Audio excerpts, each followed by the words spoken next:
Salam, hər vaxtınız xeyir olsun. Əziz, gözəl dostlarım, canlarım, daimi abunəçilərim, çoxdandır bilirəm, video çəkmirəm sizlərlə. Bəlkə də incəyənlər olub, amma məni anlayanlar da yəqin ki çoxdur. Çünki 11-lərin imtahanı ilə bağlı olaraq elə bilmin ki sizi unutmuşam. Sadəcə vaxt olmadığı üçün çəkib, başdan getdi videoda çəkmək istəmirəm. Ona görə vaxt eləyə bilməmişəm. Amma gəlin bir neçə dərs bugünlər çalışacağım sizlərlə keçim ki, geri qalmayasınız. Məkanın iqtisadi mənzərəsi. Baxaq görək nədən danışır. İlk öncə Silikon vadisi bildiyimiz kimi ABŞ-ın Kaliforniya ştatında yerləşir və dünyanın ən böyük yüksək texnologiyalar mərkəzi sayılır. Dünyada ilk simsiz telefon, internet, kompüter, sosial şəbəkə burada yaradılıb. Görün nə deməkdir bu. Məhz burada Intel və HP şirkətləri silikon maddəsindən istifadə edərək ilk mikroprosesorlar, yəni çiplər hazırlamışdı. Deməli, nə etmişlər? İlk mikroprosesorlardan istifadə eləmişlər və bu səbəb, daha doğrusu silikon maddəsini istifadə edir. Ona görə adı da silikondur. Silikon maddəsini istifadə edir. İlk mikroprosesorlar hazırlamışdı. Yəqin çipləri hər birimiz görürük. Sadəcə ikinci adı mikroprosesordur. Bu səbəbdən burada çoxlu sayda digər şirkətlər də fəaliyyət göstərir. Hazırda Silikon vadisində yarım milyondan çox informasiya texnologiyaları IT, yəni üzrə mütəxəssis çalışır. Onlar burada dünyanın müxtəlif ölkələrindən gəlmişdir. Deməli, yalnız ABŞ-da yerləşdiyinə baxmayaraq müxtəlif ölkələrdən burada şirkətlər fəaliyyət göstərir, IT üzrə mütəxəssislər çalışır. İndiki Silikon vadisinin yerində bir vaxtlar meyvə bağları ilə məşhur olan Santa Clara dərəsi yerləşirdi. Təsəvvür edin, hardan və hara. 1891-ci ildə burada Stanford Universiteti yaradıldı. Stanford Universiteti də deməli harda yaradıldı? İlk öncə bu həmin Silikon vadisinin yerində ilk öncə Stanford Universiteti yaradıldı. Məhz bu universitet 1951-ci ildə Böyük Sənaye Parkının əsasını qoyaraq Silikon vadisinin texnologiyalar mərkəzi kimi formalaşmasında mühüm rol oynayır. Deməli, universitetin alimləri və məzunları burada yeni texnologiyalara aid ideyaların həyata keçirilməsində deməli müxtəlif şirkətlər yaratdılar. Zaman keçdikcə bu şirkətlər böyüyərək dünyanın ən böyük IT şirkətlərinə çevrildi. Deməli, burada ümumiləşdirsək, Silikon vadisi dünyanın ən böyük yüksək texnologiyalar mərkəzidir. Bir çox ölkələrdə var, ancaq indi bu günləri ABŞ-dan danışacaq, Silikon vadisindən danışacaq. Bir çox ölkələrdə var məhz bu texnopark və texnopolislər. Dünyada ilk simsiz telefon burada yaradılıb, kompüter, ilk çiplər burada yaradılıbdır. Silikon maddəsindən istifadə edərək çiplər yaradılmışdı və burada hal-hazırda Silikon vadisində yarım milyondan çox informasiya texnologiyaları üzrə, yəni IT-lər çalışır. İndiki Silikon vadisinin yerinə bir zamanlar nə olubdu? Meyvə bağları olmuşdu. Daha sonra burada Stanford Universiteti yaradıldı və bundan sonra artıq başladı. Silikon vadisinin əsası məhz bundan sonra başlayaraq qoyulmuşdur. Texnologiyalar mərkəzi kimi formalaşmağa başladı artıq və həyata keçirilən ilk şirkətlər yaradıldı burada. Zaman keçdikcə bu şirkətlər böyüyərək ən böyük IT şirkətinə çevrildi. Belə. Silikon vadisində dünyanın 30-dan çox nəhəng şirkəti ofisi yerləşir. Deməli, bu şirkətlər ağıllı telefonlar, elektromobillər, kompüterlər istehsalı, deməli, onlayn ticarət, bir çox tanıdığımız, görürsünüz də şəkildə də gördüyünüz kimi Facebook'dur, Google'dur, YouTube'dur, Apple şirkətidir, Netflix'dir və s. Burada hamısını görə bilirsiniz. Pinterest'dir və s. İndi onların qalanlarını siz özünüzdə yaxşı tanıyırsınız. Bu şirkətlər və ağıllı bank idarə etmə sistemləri, sosial şəbəkələrin yaradılması və digər sahələr üzrə fəaliyyət göstərir. Bütün bu fəaliyyət sahələrinin yüksək inkişafı IT-nin tətbiqi sayəsində mümkün olmuşdu. Bu da ki, şirkətlər diqqətlə baxıb görə bilərsiniz. Dünyanın ən tanınmış milyarderləri Silikon vadisində yaşayırlar. Onların sahib olduğu şirkətlər müxtəlif ölkələrdə öz filiallarını yaradır və şirkətlərini daha da genişləndirirlər. Beləliklə, onlar yalnız ABŞ-da deyil, dünyanın müxtəlif regionlarında da iqtisadi inkişafa təsir edirlər. Hazırda dünyanın Avropa və Şərqi Asiya regionlarında, Şərqi Asiya deyəndə Yaponiyanı nəzərdə tutur. Avropa olaraq da Qərbi Avropadan söhbət gedir. Almaniya, Fransa, İtaliya və s. regionlarında Silikon vadisi kimi mərkəzlər yaradılmışdı. Belə mərkəzlərin çoxu ABŞ, Böyük Britaniya, Fransa, Çin və Yaponiyada yerləşir. Bu mərkəzlər IT tətbiqi sayəsində dünya iqtisadiyyatının inkişafında mühüm rola malikdir. Onlar iqtisadiyyatın müxtəlif sahələrini əhatə edir. Buradan nə deyəcəyik, necə yığışdıracaq bir yerə? Dünyanın ən tanınmış milyarderləri, inşallah ki, sizə də qismət olar, Silikon vadisində yaşayırlar. Onların sahib olduğu şirkətlər müxtəlif ölkələrdə yaradılır və tanınır. Beləliklə, onlar yalnız ABŞ-da deyil, dünyanın müxtəlif regionlarında da inkişafa təsir edirlər. Hazırda dünyanın Avropa və Şərqi Asiya regionlarında da Silikon vadisi kimi mərkəzlər yaradılmışdı. Yəni, bu kimi texnoparklar yaradılmışdı. Hansı ölkələrdə? ABŞ, Böyük Britaniya, Fransa, Çin, Yaponiya kimi ərazilərdə yerləşir bu kimi ölkələrdə. Çünki yüksək inkişaf etmiş ölkələrdir. Çin iqtisadi cəhətdən inkişaf etməsə də tam olaraq burada texnologiyası bilir ki, hər şey var Çində, nə yoxdur ki. Ona görə də Çin əhali çox olduğu üçün əslində inkişaf etməyib, yoxsa o da deməli ümumdaxili məhsulun həcminə görə inkişaf etmiş ölkələr sırasındadır. Və bu mərkəzlər IT tətbiqi sayəsində dünyanın iqtisadiyyatının inkişafına mühüm rol oynamışdır. Və daha sonra biz deməli suallarımıza cavablandıracağam. Amma istəyirəm ki, iqtisadi fəaliyyət nədir mövzusunda izah edeyim. Daha sonra suallarımızın hamısını izah edəcəm. Deməli, iqtisadi fəaliyyət nədir? İqtisadiyyat insanların ehtiyaclarını təmin etmək üçün təşkil edilən fəaliyyətlərin cəmidir. İnsanların ehtiyacları müxtəlifdir. Bu, iqtisadi fəaliyyətin də müxtəlif növlərinin yaranması səbəb olmuşdur. İqtisadiyyat istehsal, daşınma və istehlakdan ibarətdir. İstehsal hər hansı bir məhsulun düzəldilməsidir. Daşınma və istehlak isə onu almaqdır. Yəni, daşınma istehlakçıya çatdırmaqdır, istehlak da ki, onu almaq deməkdir. Qısacası, iqtisadiyyat deməli insanların ehtiyacını təmin etmək üçün təşkil edilən fəaliyyətdir. Fəaliyyətlər cəmidir. Bura nə daxildir? Bura istehsal, daşıma və istehlak daxildir. Bax, burada iqtisadi sahənin deməli fəaliyyətləri göstərilir. İstehsal, daşıma və istehlak. Bunda istehlakçıya çatdırdılar və biz də istifadə etdik. Deməli, yer, məkan, işçi qüvvəsi, kapital, yəni bu mərhələlər daxildir, yox, mərhələlər yuxarıdakı istehsala təsir edən amillərdir. Yəni ərazi, harda quraşdırmaq, məkan, işçi qüvvəsi, kapital, sahibkarlıq, innovasiyalar və startaplar. Deməli, burada biz bilməliyik ki, hansı ərazidə yerləşdiririk. Məsəl üçün, əhali çox olmayan ərazidə bunu yerləşdirməyin heç bir önəmi yoxdur, əhəmiyyəti yoxdur. Görürsünüz, iri texnologiyalı şirkətlər əhalinin çox olduğu, xüsusilə də şəhərlərdə yaradılır. Çünki şəhərdə buna ehtiyac çoxdur, işçi qüvvəsi böyükdür. Ona görə bu yer, məkan önəmli xüsusiyyət daşıyır, önəmli amildir. İşçi qüvvəsi də həmin o bayaq dediyimiz kimi işə ehtiyacı olan insanlar çox olmalıdır. Sərmayenin olmalıdır, sahibkarın olmalıdır, yəni kapitalın, sahibkarlığın və innovasiyanın. Yəni qısacası bunlar hamısı bir arada olmalıdır ki, sən yüksək ehtiyaca malik olan bir şirkət hazırlayıb ortaya çıxara biləsən. Yer, bitkilərin becərildiyi, zavodların tikildiyi, ofislərin yerləşdiyi sahədir. Bu sahə istehsalda istifadə olunan bütün resursları əhatə edir. Yerin dərinliyində və üstündə yerləşən hər şey resursdur. Yəni bütün faydalı qazıntılar olsun, binalar, çimərliklər, meşəliklər və s. Məsələn, xarici turistləri cəlb etmək üçün turizm şirkəti çimərlikdən istifadə edir. Yəni biz turizm sahəsi ilə məşğul oluruqsa, turizmi inkişaf etdirmək istəyiriksə, durub dağın daşın başında, nə bilim, quru ərazi, səhranın ortasında bunu yaratmağımız biraz düzgün deyil, düzdürmü? Ən çox istifadə olunan meşəlikdə, dəniz sahilində, dağ olsa da gözəl mənzərəsi olan bir dağlıq ərazidə bunu düzəltməyimiz, bunu yaratmağımız daha məqsədə uyğun və məntiqli hesab edilir. Daha sonra işçi qüvvəsi.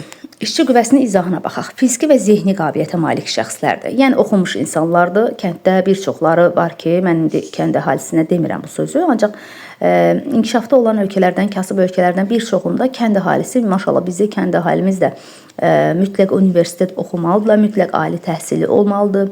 Cavanlarımız xüsusilə bu işdə son vaxtlar, yəni şagirdlərimiz, uşaqlarımız bir-birləri prinsip aparırlar ki, bu da sevindirici bir haldır. Onlara fəxr edirik.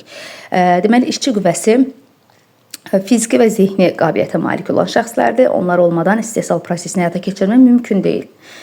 Savada olmayan bir insanı o şirkətdə işlətsə, şirkət batar. Kapital nədir? Müxtəlif məhsulların istehsalı və xidmətlərin göstərilməsi üçün insanlar tərəfindən yaradılan vasitədir. Onlara ofis, zavod, maşın, pul vasitələri, xüsusilə də pul vasitə. Sənin pulun olmalıdır ki, ofisi də yarada biləsən, orada zavod əmələ yarada biləsən, tikə biləsən və yaxud da maşınlardan, müxtəlif avadanlıqlardan həmin ərazidə quraşdıra biləsən. Sənin əlində müasir cihazlar olmasa, inkişaf etmək, irəli getmək biraz sual altındadır. Sahibkarlıq nədir? Sahibkarlıq iqtisadi fəaliyyətin yaradılmasını və müxtəlif məhsulların istehsalını əhatə edir. Sahibkarlar kapital olan insanlardır. Onlar, yəni pulu olan insanlardır. Onlar kapitalı, xidmət və məhsullar yaratmaq üçün istifadə edirlər. İnanın ki, bu sahibkarlıq özü də bir necə başa salım sizə, bir savad tələb eləyir. Özü bir qeyri-adi xüsusiyyət. Hər insan pulu ola bilər, amma hər insan sahibkar ola bilməz. Hər insanda bu xassiyyət, bu xüsusiyyət formalaşmaya bilər. Onun özü də böyük bir savaddır. Onun özü böyük bir yetənək sayılır. Sahibkarlar kapitalı olan insanlardır. Onlar kapitalı, xidmət və məhsullar yaratmaq üçün istifadə edirlər. Bunun üçün əvvəlcə insanların hansı məhsula və xidmətlərə daha çox ehtiyacı olduğunu öyrənirlər. Sonra isə həmin məhsulların istehsalı ilə məşğul olub gəlir əldə edirlər. Baxırlar ki, adicə bir mağaza düzəltmək istəyir. Məsələn, mağaza tikmək, yaratmaq istəyirik, biz məhsul vurmaq istəyirik. Biz düşünməliyik ki, harda və necə məhsul vurmalıyıq. Məsələn, kənd ərazisində çox böyük bir market tiksək, məsələn, orada insanlar o dərəcədə ehtiyacı olmur axı. Deyəcəksiniz ki, yenə müəllimə kənd əhalisinə söz atır, kənd əhalisindən danışır. Əlbəttə ki, yox. Yenə deyirəm, öz ölkəmizi nəzərdə tutmuram. Düşünün ki, məsələn, Monqolistan kimi, Əfqanistan kimi bir ərazidə çox böyük bir marketin düzəldilməyi və yaxud da böyük bir şirkətin düzəldilməyi mənasızdır, əsassızdır. Orada heç bir şey tutmaz. Yəni, o şirkətlər tutmaz, batar. Ona görə də düşünmək lazımdır. Məqsədə uyğun hərəkət etmək lazımdır ki, nəyi, harda, ən çox ehtiyacımız nədir? İnsanların ehtiyacı nəyədir? Ondan sonra bu sahibkarlıq həmin fəaliyyətini orada göstərməlidir. Aydın oldu mu? İnsanlar hansı məhsula, xidmətə daha çox ehtiyacı var? Bunu öyrənib daha sonra şirkət qurmaq lazımdır. İnnovasiya nədir? İntellektə əsaslanan yenilik və fərqlilik yaratmaq prosesidir. Bu yeni məhsul, xidmət və ya proses ola bilər. İnnovasiya əsaslı iqtisadiyyat rəqabət apara bilən məhsullar istehsal edir. Məsəl üçün, televizorlar, əvvəlki televizorlar knopka ilə olurdu, sonra yavaş-yavaş inkişaf elədi, pultla avtomatik idarə olunan cihazlar, pultun da növləri var. Artıq bir-birlərinə mücadilə edirlər, bir-birlərinə rəqabət aparırlar və beləliklə iqtisadiyyat inkişaf edir. Beləliklə texnologiya inkişaf edir və insanlar da bundan yararlanırlar. Startup isə yeni ideyalar əsasında yaradılan layihələrdir. Deməli, insanlar otururlar, hərə bir ideya irəli sürür. Kimin ideyası daha önəmlidirsə, daha məqsəd uyğunsa onu yaradırlar. Bu ideyaların reallaşması üçün kapital qoyuluşu tələb olunur. Yəni, sən mütəxəssis çağırmalısan, sən güclü zehnə sahib insan çağırmalısan, öz kapitalı və daha doğrusu şirkətini qurmaq üçün, bu texnologiyanı yaratmaq üçün. Bunun üçün də yenə də nə var? Yenə də kapital, yenə də hər şeyin başında pul durur. İnnovasiya iqtisadiyyatı startuplar sayəsində inkişaf edir. Gələcəyin iqtisadiyyatı bunların əsasında formalaşır. Bu da bizim ikinci dərsimiz. Çox maraqlı dərslərdir. Tam iqtisadiyyatla bağlıdır. Dərsi sevməyən uşaq belə bu dərslərə qulaq asarsa, inanın ki, sevəcək. Ona görə gəlin tapşırıqlarımıza baxaq. Birinci dərsimizin suallarına baxaq. A xəritəsinə əsasən Silikon vadisinin coğrafi mövqeyini izah edin. Xəritədə, kitabda da var idi bu, onsuz ki, mətnin özündə. Silikon vadisi ABŞ-ın qərbində, Kaliforniya ştatında Santa Clara çökəkində yerləşir. Yəni, orada əvvəllər nə olmuşdu? Bax. Silikon vadisinin yüksək inkişafını izah etmək olar. Silikon vadisinin inkişafı yüksək texnologiyaların tətbiqi və mikroprosessordan, yəni çiplərin istehsalı sayəsində mümkün olmuşdu. Özü də silikondan hazırlanmış. Bu da mətndə var idi. Silikon vadisinin yaradılmasında Stanford Universitetinin rolu nədən ibarət olduğunu müəyyən edin. Silikon vadisi Stanford Universitetinin alimləri tərəfindən yaradılmışdı. Tərəfindən sözünü də əlavə edin. IT şirkətləri yaradan və orada çalışan işçilər Stanford Universitetinin yetirmələrdir. Oranın məzunlarıdır qısacası. Bu şirkəti yaradan və idarə edən kadrların əksəriyyəti Stanford Universitetində hazırlanır və oranın demək olar ki, orada hazırlanmış, orada oxuyub təhsil alan məzunlardır.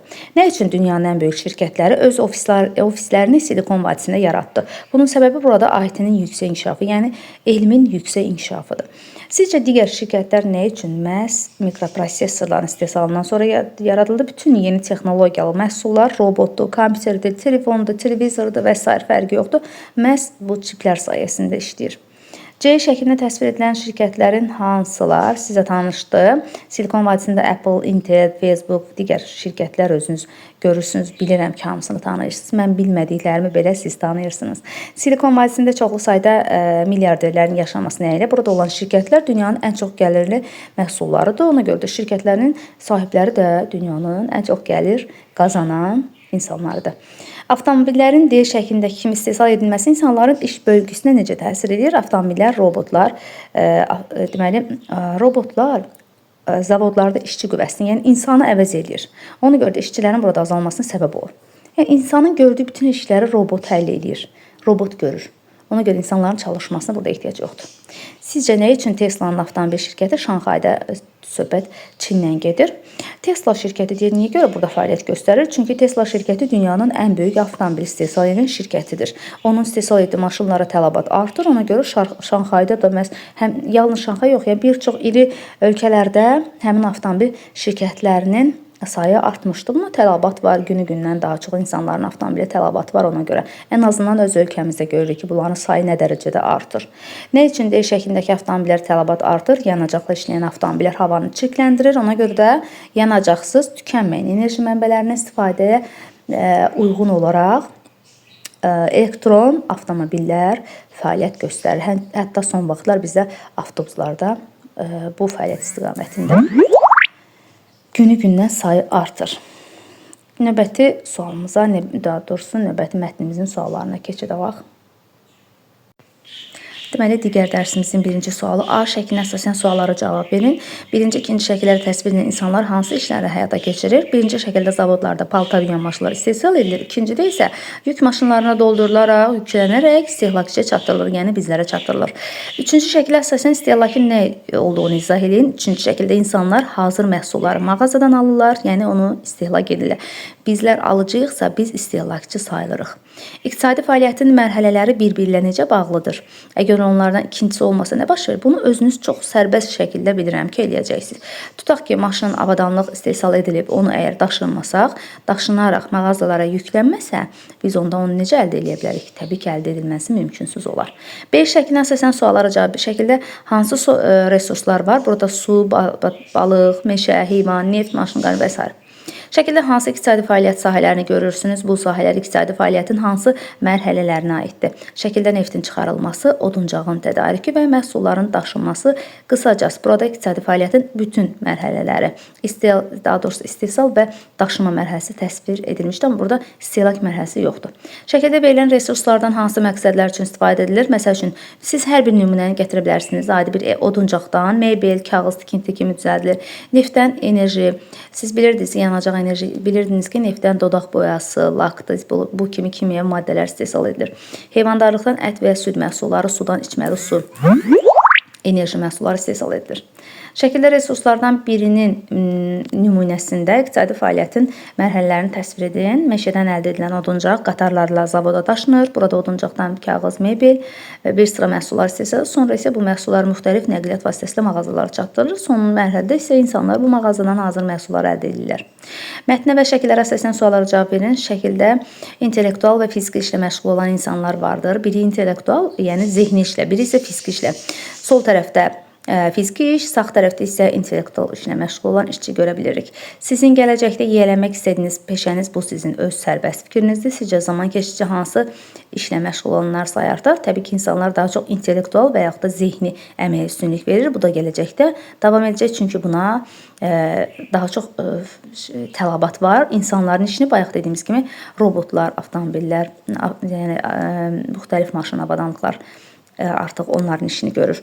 D şəklində verilən kapitalı necə istifadə etmək olar? Bu şəkildə pul kapitalı təsvir edilmişdir. Sahibkar onu digər kapitala çevirə və yaxud da istehsal prosesini təşkil edə bilər. Yəni siz o pulla durduğu yerdə qalmayacaq ki, siz nəsə almalısınız, orada nəsə düzəltməlisiniz, avadanlıq olmalıdır, xammal olmalıdır.